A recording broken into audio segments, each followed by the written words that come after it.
Dito namatay si Christ, nilubog na banhaw para sa itong mga sala. Ako yung mga bata, ilang dito i-class, na sinanglalang dito sa inyo ha. Mga bata, ano yung mga bata? Okay. Ganun lang ang mga isip bata, okay?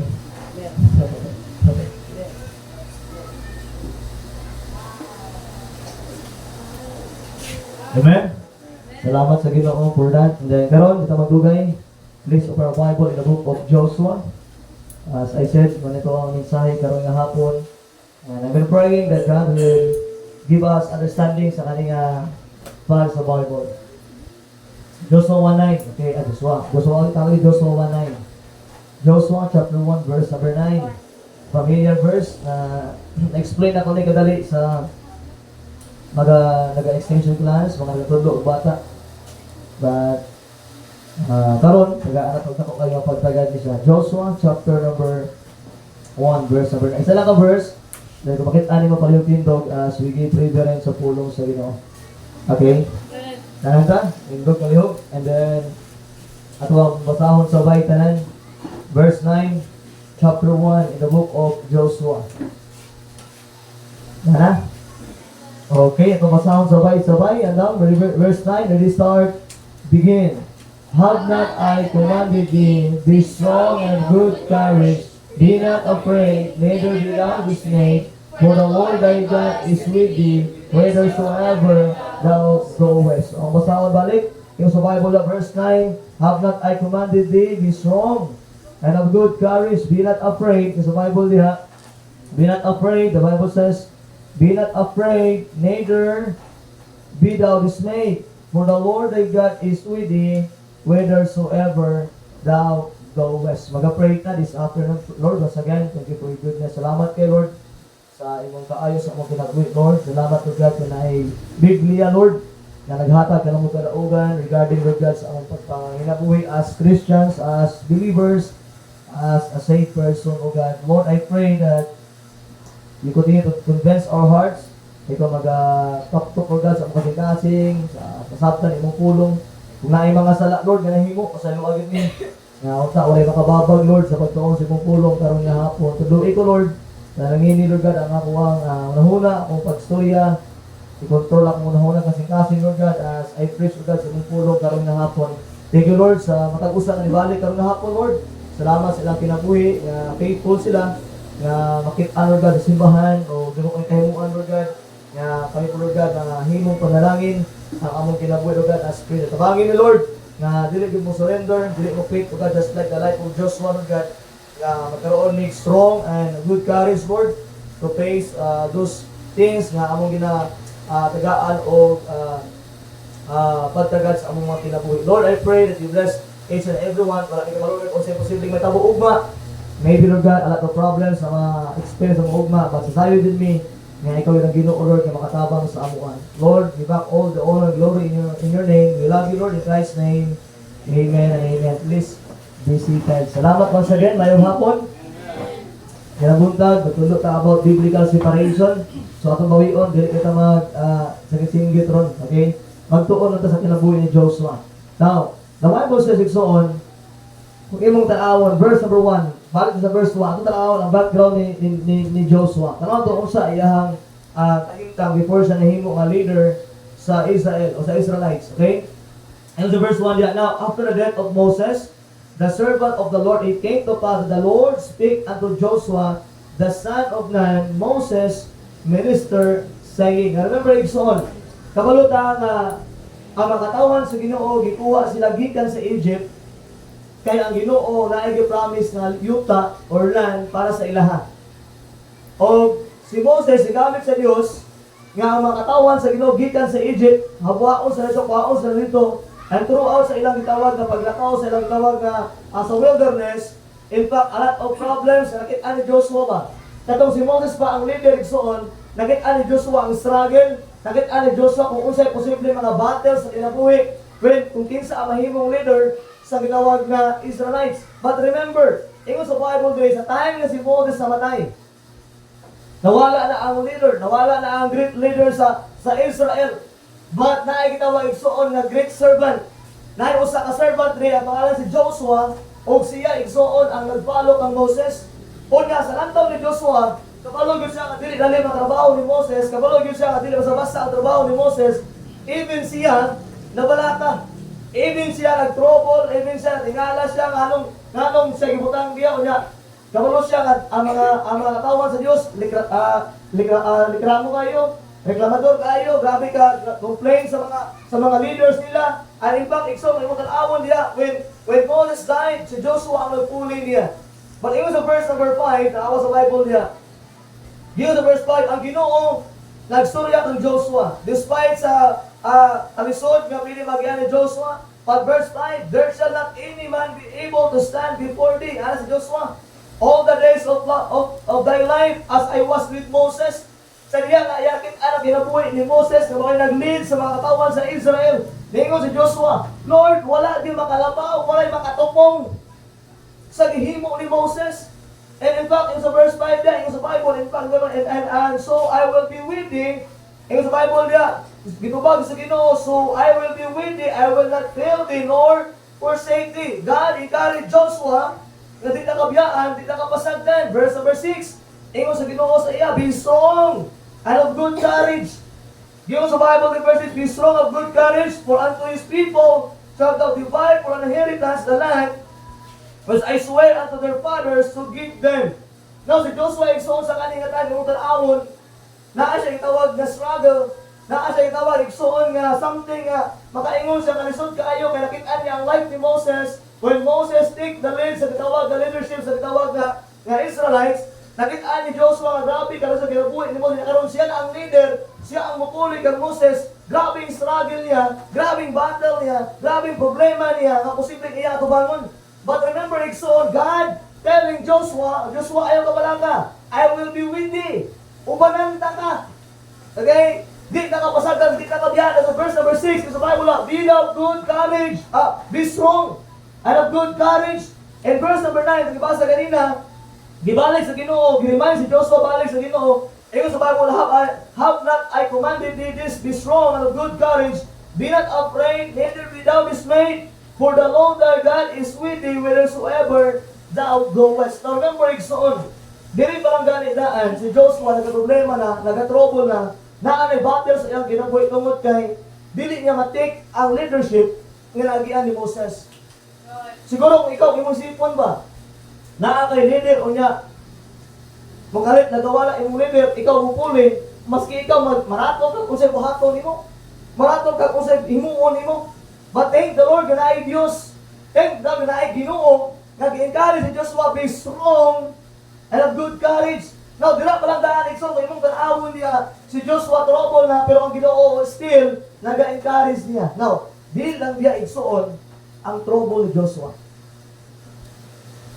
Ang Ginoo nag-promise og yuta para sa katawan sa Dios. Pero kana nga yuta dili na paliton. Kana nga yuta dili na pangayuon. Kana nga yuta ila lang makabot, ila lang maangkon unsaon man pakigbatok, pakig-away. Og una nga istorya ani mo ning the place of the city of Jericho. Kabalo mo istorya una nga place na gi-conquer, the city of Jericho. Sa una, first pa lang nilang pag-conquer sa Jericho, sometimes makita mo, lisod kayo kay na-great wall of Jericho nga wala yung makapumpag, wala yung makapildi, masibag unsa na kanyon diha, dili matumba. Pero always gi-remind ni Joshua ang promise sa Ginoo sa iya, I will give thee the land. And then tuyok lang mo ikapito, then ang nahugno ang wall of Jericho, nilang matay ang mga tao sa Jericho, then na-conquer nila ang first place, ang first city, that is Jericho. The next, the Ai. Although, pero nilang sulong, pildi sila, katungkol sa sala ni Achan. But remember this, sa second point nila, igsoon, na atake nila, nadaog nila ang Ai, napildi nila ang mga soldiers sa Ai. Now, tama igsoon, sa diha ka nag-take lead si Joshua and Moses, naanay suffering, naanay nawag na trouble sa iyang life, naanay nawag na makuyaw na posibleng may tapos sa iyang kinabuhi. But look at this, not only that sa iyang tawag na pag-take sa leadership, but I believe Joshua would, grabe po iyang trouble, grabe iyang problema sa pag-conquer sa lugar na dapat nilang i-conquer. God promised them a promised land. But dili lang igsoon sa Jericho o sa dili ako sa Ai, mauna ka tuan karon igsoon. Na title of the message karon nga gabi is Be strong and of good courage to finish the job. Be strong and of good courage to finish the job. Si Joshua na ay dako kayo nga job. Dako kayo nga trabaho. Dili lang niya ilin ang mga tao sa katawan sa Dios. Pag ingon sa Bible, kailangan niya i-conquer ang promised land nga gi-prepare sa Ginoo para sa ilaha. Tanaw diri, chapter 11 ang bakta. Chapter 11, chapter 1 down to verse number 5. Di ato basahon tanan, but always remember, ingon sa Bible diri, be strong and have good courage to finish the job. Joshua chapter 11. Joshua chapter 11. Verse number 1 down to verse number 5. Joshua chapter 11 verse 1 down to verse 5. Di na nato na siya isa-isahon tanan because of time. Di natin mahuman. For I challenge you, study the book of Joshua chapter 10 and chapter 11. Dira mo mabasahan, na-conquer nila tibuok, nahatag sa Ginoo ang land of promised land, mao ang Canaan land, nga na-conquer nila throughout sa kaning nga passage sa Biblia. Chapter 10 and chapter 11, I challenge you, just read this. And then, basahan sa inyong balay because wala natin panahon din. So just read this and then ato tanaw na. Now, ingon sa verse, chapter 11 verse 1 down to verse number 5. Basahan na ako ni, sundi lang sa imong mga mata. And it came to pass when Jabin, king of Hazor, had heard those things, that he sent to Jubal, king of Madon, and to the king of Shimron, and the king of Akshap. Verse 2. And to the kings that were on the north of the mountains, and on the plains south of Chinirut, and in the valley and in the borders of the door of the west. Verse number 3. And to the Canaanites on the east of the west, and to the Amorite and the Hittite, and the Perizzites and the Jebusites in the mountains of to the Hivites, under Hermon in the land of Mizpe.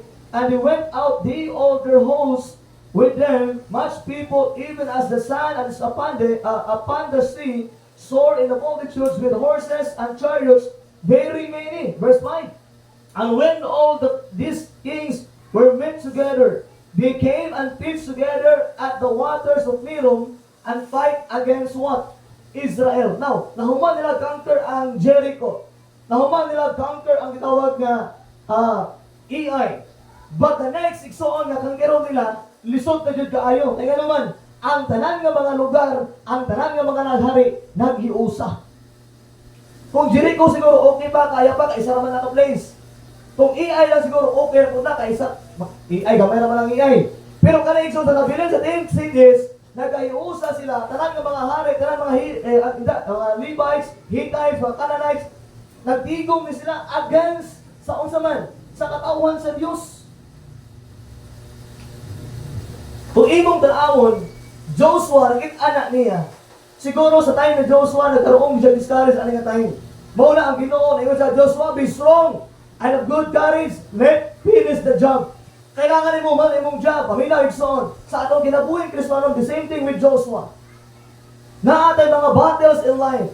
Naatay gina-struggles in life sa matag adlaw. But God says, always tell us, be strong and of good courage and finish the job.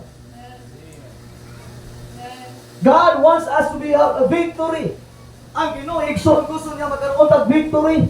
God's promise for His people in complete victory.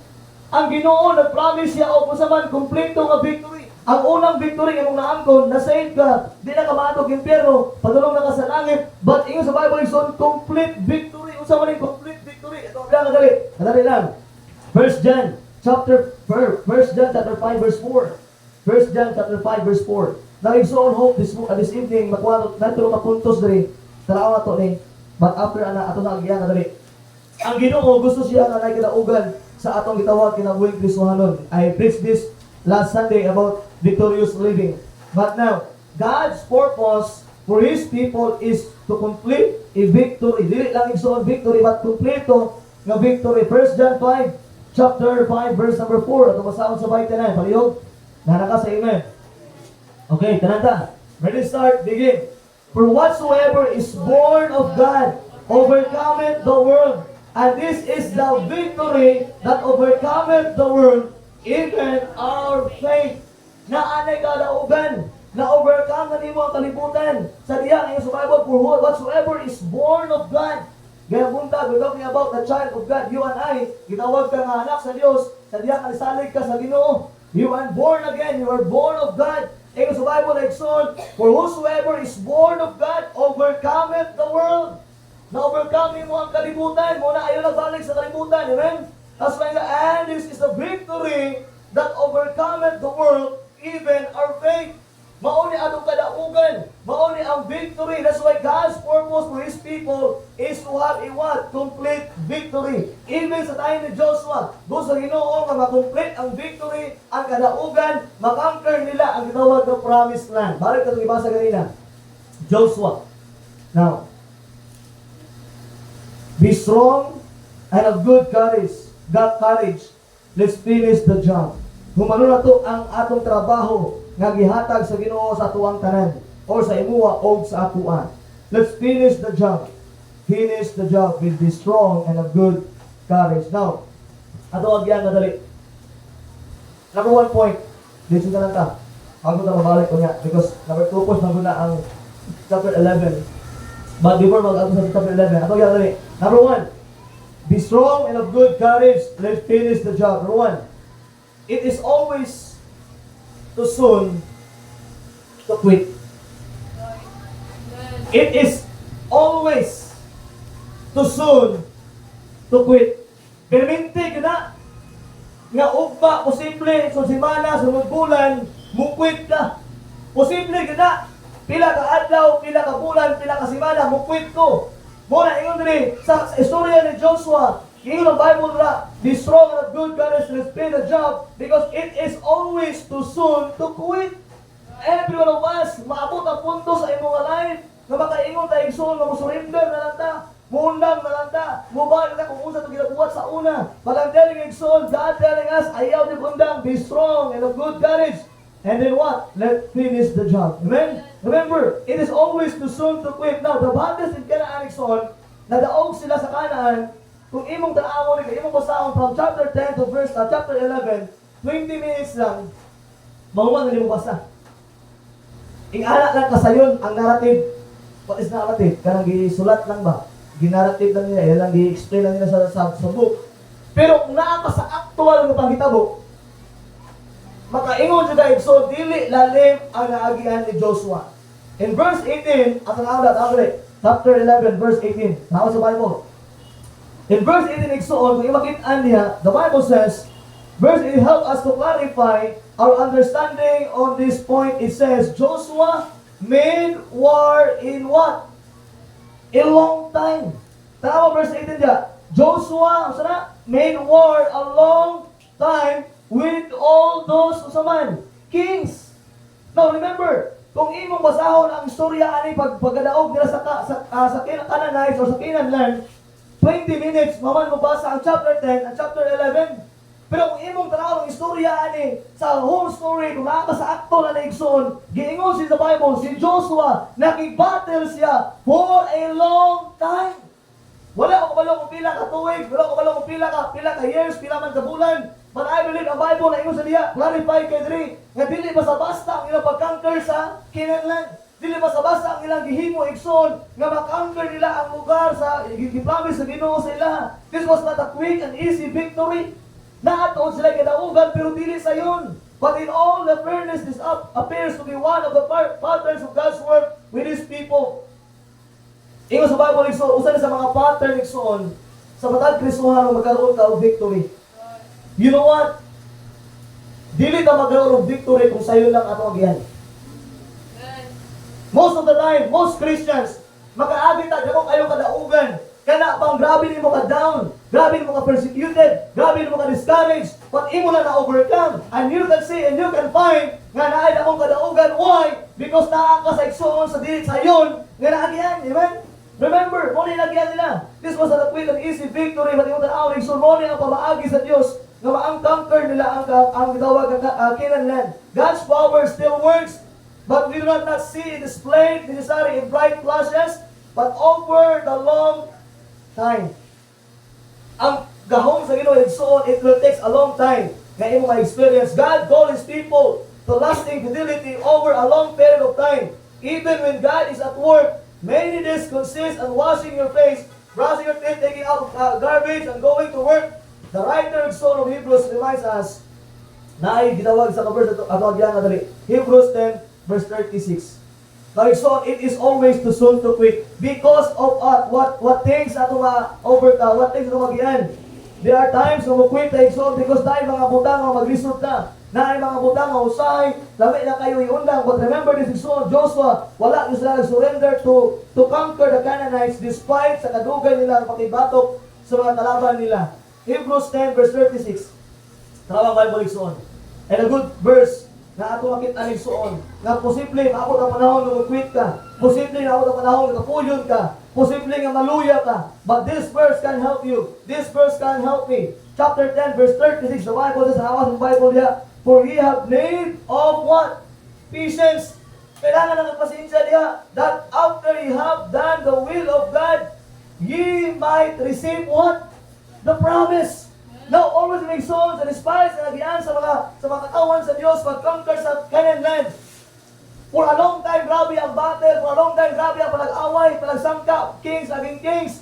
Gitabangan ang Israel, gitabangan ang mga katawan sa Diyos. Pero yung sa Bible lekson, sila naging patient lang. Yung sa Bible lekson, in the verse 34, you have need of patience that after you have done the will of God, kung mahuman ang hindi mo ang plano sa Ginoo sa imong kinabuhi, ipakita sa Ginoo ang promise niya sa imong kinabuhi. Mauna, ayaw undang, ayaw surrender. What the will of God in your life, kaya naman, ito sa Bible 3, ang promise sa Ginoo, it will saman. Musunod lang nga kung imong nahuman ang plano sa Ginoo sa imong kinabuhi. The Bible says, the Bible tells us, ayaw jug surrender, never quit. It is always too soon to quit, but never quit. Ito sa Bible niya. And after you have done the will of God, after mo mahuman ang plano, ang ubuton sa imong sa Ginoo sa imong kinabuhi, the Bible says, he might receive the promise. Throughout sa pangitabo sa battle ni Joshua against sa mga Canaanites, kung imong kaawid soon, nagtabangan ni sila. Pero wala sila ni surrender. Kay kabalo sila, ang Ginoo yun always ni promise sa ila nga ihatag yun sa Ginoo ang lugar na dapat ihatag para sa ilaha. And always remember it soon, we can find the things na masabtan din sa kinabuhi ni Joshua. When Joshua achieved stunning victories over Canaanites during the first week of his invasion of the territory, it would require 7 years to fully occupy the consolidate Israel claims to all of the promised land. Awa niya, 7 years pa bago nila na clearing ang lugar sa Canaan land. They fight for a long time, they battle for a long time, gitabangan sila for all those for those kings na against sa ilaha. Joshua, wala na surrender, kaya nag-promise sa Ginoo siya, Joshua, na ako'y lang i-prepare sa inyo ha. Just be patient. Umana lang yun ang ubot-on ako sa inyo kinabuhi. And the next verse on, he conquered the promised land. You know what? Don't quit. Don't quit. Ingon dire, it is always too soon to quit. Na ay sayon kay pamaagi nga sayon na kayo mo quit. Anytime, any minute, pili ka mo quit dahil ka sa imong Christian life, dahil ka kayo mo quit, iksoon. Pero sayang, imong gibuild, kung pila katuig ka, nagnalagad sa Ginoo. Amen? Ang pagiging quitter na ito, dali na kayo na, seconds, pili ka mo quit sa Ginoo. Presuryahan ka na, ison. Kung unsa ka imong nagian, karon mo quit ka sa Ginoo, layo na kayo imong nagian sa kinabuhi ni Joshua. Ang first yung struggle, i-take the people of Israel, kadua, i-take the usaman, i-lead siya ang mga katawan sa Ginoo, nga i-conquer ang Canaan land. Battles against battles. Mao man ang kasuanong kinabuhi, nag-battle na sa atong gitawag na kaaway. Remember, it is always too soon to quit. Number 2, ato-atuan ng Bible. Chapter 11, verse 1 down to verse number 5. Chapter 11, verse 1 down to verse 5. Suta. Number 1, it is always too soon to quit. Anytime, pwede kang quit because of problems. Anytime, pwede kang quit tungod sa atong gitawag ng mga discouragement. But God says, be strong and have good courage. Let finish the job. Atong humanon igsuon ang buluhaton nga gihatag sa Ginoo sa atoan. Joshua chapter 11 verse 1 down to verse number 5. Di na nato isasahon because of time. Now, kung imong makita andre igsuon, number 2 points, naa sila batong problema. Naa sila batong nga problema pero naa sila the same God. Lahi ang pag-conquer nila sa Jericho, lahi ang ilang pag-conquer sa Ai, lahi ang pag-conquer ani pinakalas silang gigalaban, nga ang tanan nga mga hari, kung imong basahon from chapter 1 down to chapter 11 verse 1 down to verse number 5. Okay, ang bakta verse 2. And to the kings that were on the north of the mountains, nagsalit na sila, and of the plains south of Shinerot, and in the valley, gikan sa mountains, ako sa valley, and in the borders of Dor and the west, and to the Canaanites on the east, na dito ang sa east, na dito ang Canaanites, and on the west, and to the Amorites, mark this, Canaanites, Amorites, Hittites, Perizzites, Jebusites, and mountains of the Hivites under Hermon in the land of Mizpeh, verse number 4. And they went, they and all their house, and they much people, even the sand and the rapan, the sword, multitude with horses and chariots, many bearing men, dagan kayo sila kalaban. Verse 9. And when all these kings were met together, mark this, ang tanan nga mga hari, nagkayusa sila against sa Israel, katawan sa Diyos, they came and pitched together at the waters of Merom, and to fight against what? Israel. Now, ang Israel igsoon sa pagconquer sa Canaan land, naa sila bag-o nga problema, pero ang ilang Ginoo pareho ra. Maybe sa itong kinabuhay ng Kristohanon, ugma na bag-o nga problema, pero ayaw kalimot, ang imong Ginoo, wa na bag-o. Maybe ugma na bag-o nga problema, maybe ugma na bag-o nga struggle sa imong kinabuhay, but don't forget, God is the same yesterday, today, and what? Forever. Di ka pasagdan sa Ginoo. Malachi chapter 3 verse 6, yung sa Bible, for the Lord, I am the Lord, I change not. Wala kabago ang Diyos. Ang tao, paninti kabago, ang batasan, ang gagway, nagabago, pero ang Ginoo wala. Amen? Mauna, imong tarawig son, they have a new problem, but they have the same God. Wala girigsoon nagabali ang Ginoo sa ila. Up to this point, there have been only 3 major engagement with the enemy at Jericho at Ai. Tuloy sa kalaban igsoon. Ang pinakalas ng kalaban mula Jericho, Ai, dalas ng kalaban in the hills near Gideon, dito nagkahiusa ang mga katawan sa ang ilang mga kalaban. Joshua is now faced with more kings. Katong sa Jericho, isa lang ito kahari. Katong sa Ai, usa naman ito kahari. Ba't kanina gatubang karon, daghan kasi gatubang ang mga hari. More armies composed of superior numbers and superior armament. Daghan kayong mga bag-o nga mga sandata or mga pinila ipapatay sa ila. Now, usa ka Jewish historian, based sa iyang pag-study, kalaban sa mga katawan sa Diyos, mauni, ang Canaanites, numbered sila of almost 300,000 ka mga soldiers. Kaya nga tayo. Kaya nag-combine man sila, nagkahiusa man silang tanan, na ay tawa igsoon na 300,000 foot of soldiers, 100,000 cavalry. And the last, na ay tawag na 20,000 chariots. Mauni ang history sa ila, nayon sa ka-historia o sa ka-Jewish historians, nag-explain na niya kung sa kadagan ang kalaban sa una sa mga Israel, that even if these numbers are exaggerated, but the biblical and so on, God says that lots of people, daghan din sila.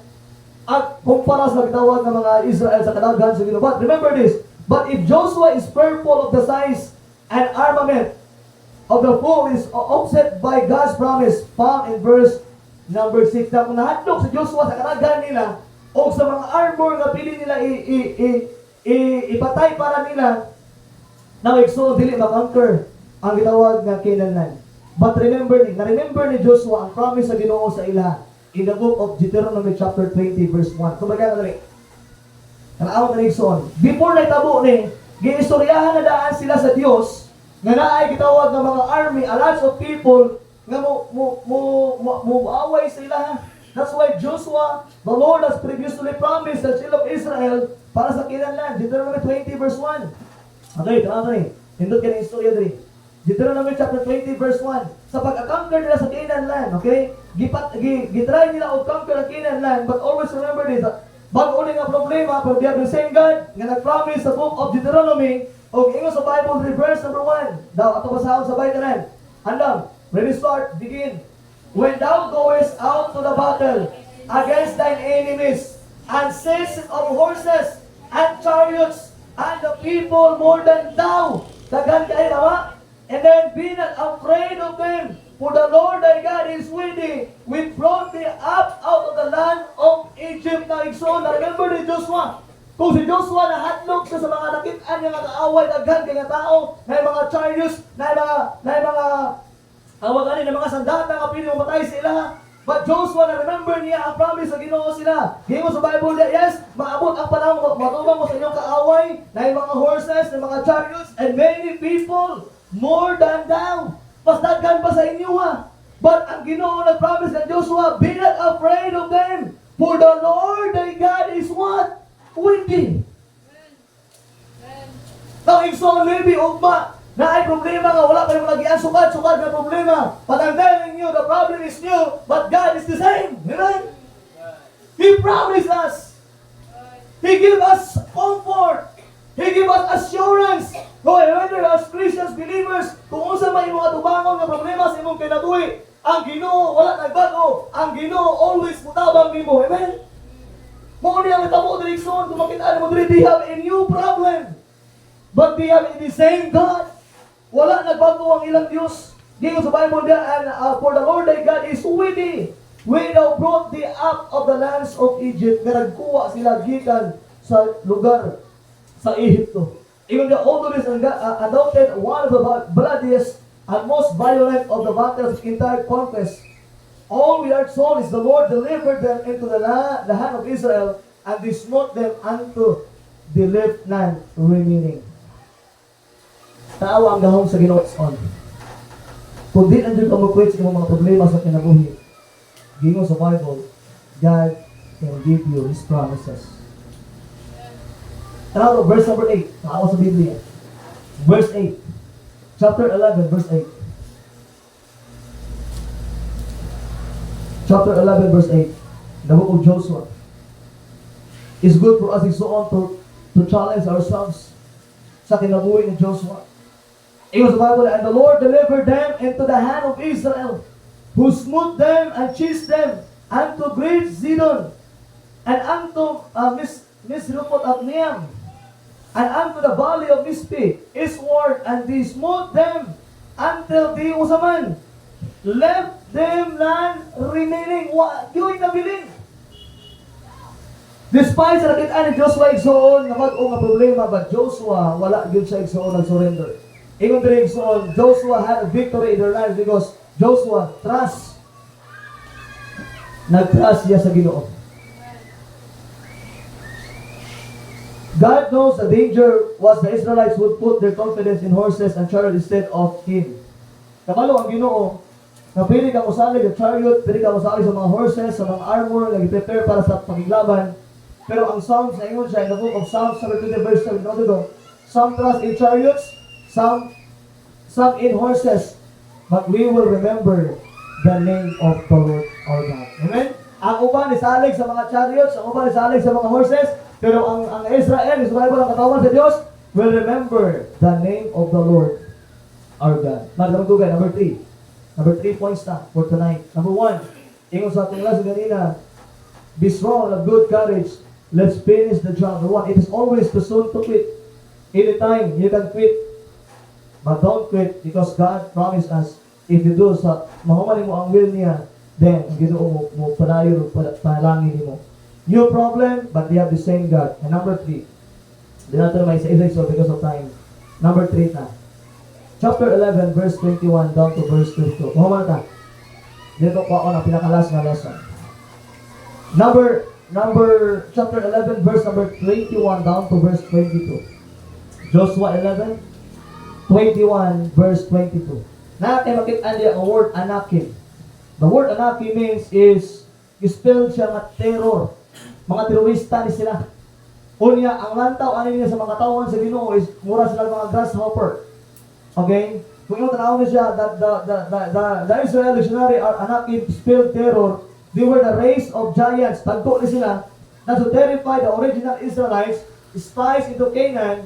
It was the sight of Anakim that caused them to report, we were like grasshoppers in their sight. Here God exposes a groundlessness of their fear and dread. Now, last na kalaban. Ang ilang pinakalas sa kalaban, ang word na anakim. Now, the anakim, it was a verse 21 there. Verse 21. Verse 21, the Bible says,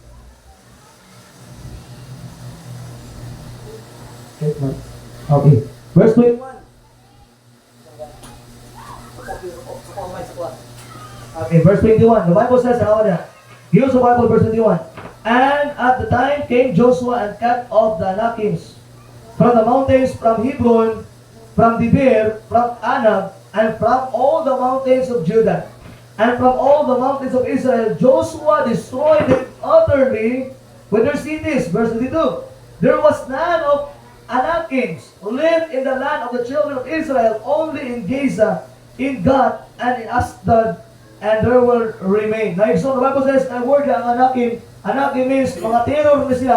Pag sa Bible, Nixon, verse number 21 niya, nga kani mga tawanan ni siya, in the Bible, nahulot nila kapildi ni Joshua. Those Anakim, dagko ni sila mga tao, they were giants. Lantaw nila sa mga katawan sa Ginoo, mga sagbot lang tungkol sa kadagko nila ba. Patingon nila, number 3 points, our fears are groundless. Our fears are groundless. Ang atong kahadlok igsoon is usaman, walay pundasyon sa atong kinabuhi Kristiyanon. Although naay mga anakit, ibig sabihin naay mga giant nakakalaban sa mga katawan sa Dios, but the problem is ang katawan sa Ginoo wala sila ground or wala sila igsoon foundation sa ilang kahadlok. Kaya naman grabe ang ilang pagsalig pagtuo nila sa Dios. So the truth is that Christ sit as the right hand of the Father, far above all the rule and authority and dominion, according to Ephesians 1 verse 20 to 22. They want to do it time. Has everything under His feet. That means that every power that would warm us to seek to destroy us is chained, but sometimes we don't see the change. Remember so, ang atong manluluwa, Savior na to, mauna ang gitawag na hari. He is the dominion, the authority dominion, according sa itong tawag na pulong sa Ginoo. But even sa Bible, so 40 years earlier, the fear-inspiring giant caused the Israelites to feel like grasshopper. Katong mga anakin nga feeling sa mga katawan sa Dios, tungkol sa gagmay nila, na feeling nila nga mura na to mga tawag ng grasshopper gani. Apan-apan. Mura tag apan-apan kadagko tungod sa kadagko nila. Ang lantaw sa mga katawan sa Ginoo sila kagaling mura na sa grasshopper, mura na sila igsoon og mga apan-apan sa kagagmay nila. Pag imong tanaw na igsoon, but now Joshua threw their underfoot like so much grass in the field, so much for the giants. Now, ang ilang ground igsoon, ang ilang kahadlok, wala gyud lang tagaan o gusaman pundasyon. Ang ilang kahadlok igsoon, wala sila gitawag na ground because they were groundless of fears, baski usa kadagko ilang kaaway, but Joshua's accomplishments are not worthy against such odds. It was possible because he trusted God. Despite sa mga kalaban na kadagko kaayo sa Bible Rigson, si Joshua wala gyud siya nahadlok, wala gyud siya nagkaroon og fear na gitawag na groundless ang iyang kahadlok, wala pundasyon ang iyang kahadlok naman because ingon diri he trusted God. Nga nung mahadlok ka, usahay, tungkol ka makasalig sa Diyos. Ang kaatbang sa faith, fear. Kung naa kay fear, wala kay faith. Pero kung naa kay faith, naa kay fear.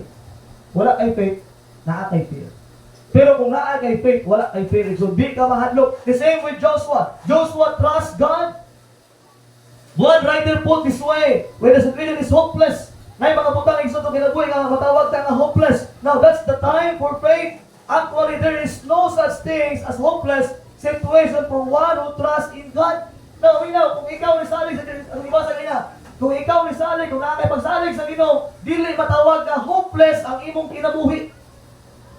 The same thing with the children of Israel. But the fact is, the most of us turn God only when we think the situation is hopeless.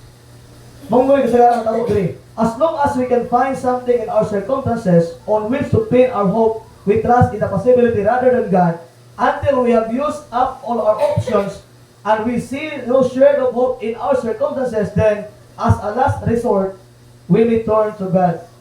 Ang ani ba? Muna kasagaran problema na ito, kasuhan ng kanila. Usahay gali sa problema, samtang makaya pa nato, ginakaya na to. Pero kung mag-end na gana sa dili makaya, ang may tabo, saan ka na kamuduol sa Ginoo? Sa dili ka na igsuon. Gamay o dako nga problema, iduol sa Dios. Usahay ato grabe imong confidence imong kagulingon eh. Mura gyud makaya na gyud nimo. Pero later di ay hinahinay di mo makaya. O ya hopeless na kayo ba? Grabe na nimo ka struggles imong ginaboy. Saka pa kaniduol sa Ginoo. Kaon pa dili makaunta ka mag-hopeless, dili ka mahimong struggles imong life kung unta sugod pa lang imo nang gisalig sa Dios. Amen. That's why always remember, itong kinabuhi Kristiyano sometimes, gingon sa Bible 3, most of the time, we turn to God kung di na ito makaya. Sometimes, possible answer will depend upon human ingenuity. Nagadepend kasi imong makaya, magadepend kasi imong gitawag na ingenuity or lack of coincidence. Sometimes, basi dahil matsambahan eh, pastor, basi matsambahan eh, okay rin eh, asa ka na kung basi di ba matsambahan eh. Then, when alternatives are exalted, wala na ganin laing pamaagi, wala gilaing chance, and there is nowhere else to turn. We gave God His chance. Now, what's better to trust God no matter what? May agson, usahay mo ni. Sa short atong again, usahay nga ni ba? Ang Ginoo atong ginahimo spare tayo. Kapatid ako sa spare time, kung nakay progress sa kanya, spare time, gamito na gini mo na kung nasa upat nga yung gigamit, na yung maplat niya. Kasi usa pa na kahilis niya, usa pa na siya kuhan niya, kapangit, ang likida na, dilit na ganit, until na na malaot. Nausahan siya, naganabuhin, Kristo na maragana ba? Saka na kamuduol sa Ginoo, kanak bang nagkalusod na ka? Spare time na lang, Diyos. Kamang-kamang na ka, hopeless na ka imong life, saka kamuduol sa Ginoo. But remember, how much better, mas better is so to trust God no matter what. Isalig na lang sa Ginoo, no matter kung saan man imong isalig sa Ginoo. Number 1, ingon ito lesson, number 1 point is, it is always too soon to quit. Number 2, they have new problem but they're the same God. Number 3, our fears are groundless. Our fears are groundless. Now, conclusion ta, pamamar ka. Here's the conclusion. Number 1, let's always be ready to accept any new challenges give to us under God. Let's always be ready to accept any new challenges.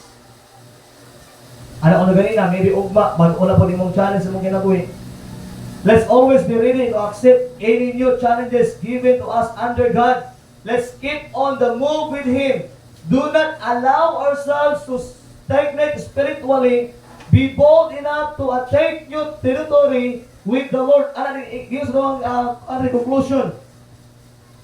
Andam ka kanunan nga mudawat ug usa man bag-o ka challenge sa kinabuhi. O kana ka challenge bag-o man na siya, unsa man na siya, new man na siya, o unsa man na ka challenge na ayaw tuguti nga mahimong stagnant ang imong spiritual life. Ato bangon nimo na with God. Mo rin ingon nga, be bold enough to take a new territory with the Lord. Do not allow ourselves to stagnate spiritually. Ayaw tuguti. Nga mo ay makababag si mo, ang bago nga challenge, mo ay mo surrender si mo. Maybe sa mga today, naanay mga kauban mo sa panimalay nga nag-persecute nimo.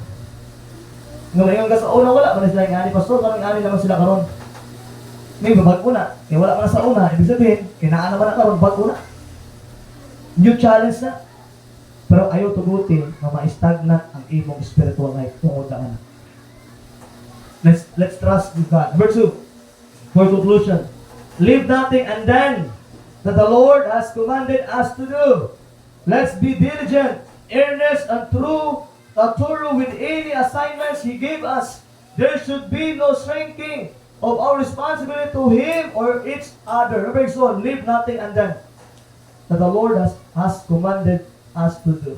Ayaw tuguti nga naa kay mga butang na dili mahuman sa gisugo sa Ginoo sa imo. Number 3, mga mata, for the last conclusion, no matter how awesome the giants may appear in our experience, kasi unsa kadako na mga giants dako nga problema na diha, ingon sa Bible that He is able to conquer them. Let not forget that He has already given us everything that we need to be what? Victorious. Ayaw gituguti igsuon. That giant just struggle, kana ang problema igsoon. O yung paundang sa imo, nga dili mo mahuman ang plano o gabuton sa Ginoo sa imong kinahanglan. Be strong and have good courage. Let's finish the job. Amen? Hope we can understand that. And the Bible says, if you fulfill the promise, if you fulfill the will of God in your life, then the Bible says, the promise of God will take off. Maoy mo balik mo magian sa imong gitawag kinabuhi Kristohanon. Just look at the life of Joshua. Yes, there are many giants, there are many struggles, battles na gitawag na kinabuhi, but later in life gihatag gyud sa Ginoo ang lugar nga Canaan land. Promise sa Ginoo, I gave you a land. Then now gihatag sa Ginoo. Pero ang anak ko sa ganina, ang pagkuha sa mga promise sa Ginoo, dili na basta-basta. And I believe na ay mga struggles, na ay mga butang na imong masabtan, but I'm telling you, the Bible says, muna yun yan, be of good courage, be strong, and of good courage. Let's finish the job. Maraming po talaga sa praying. Lord, once again, thank you for your goodness. Salamat, Lord, for tonight, for the points, ang mga sabtan, Lord. There are times, Lord, na sa'yo na di kayo mo quit. It's easy for us to quit sa among gitawag na kinabuhi Kristohanon. Lord, we have a new problems. But thank you, Lord, kay ang among Ginoo wala gabag ko. Lord, our fears are groundless. Help us, O God, na mapadayon, Lord, whatever kung unsay mga struggles, whatever unsay giants, Lord, na posible matubang na mo sa among kinabuhi Kristohanon. You give us victory, Lord, as sa diya nga naluwas ni O God. You give us victory, Lord, sa diya kami nakaangkon kang Kristo nga among manluluwas.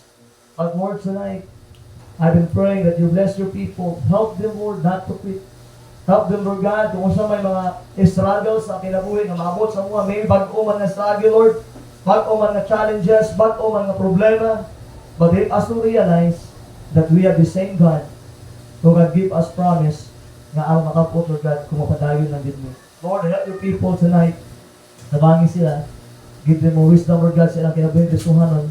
Thank you, Lord, sa life of Joshua na wala nag-surrender, Lord, but he wins the battles because he trusts in you. Lord, ang mga ginabalik, tanang gimaya sa imong ngalan, we love you in Christ's name. Ito ko sa ulo igsoon, tuyong sa mata.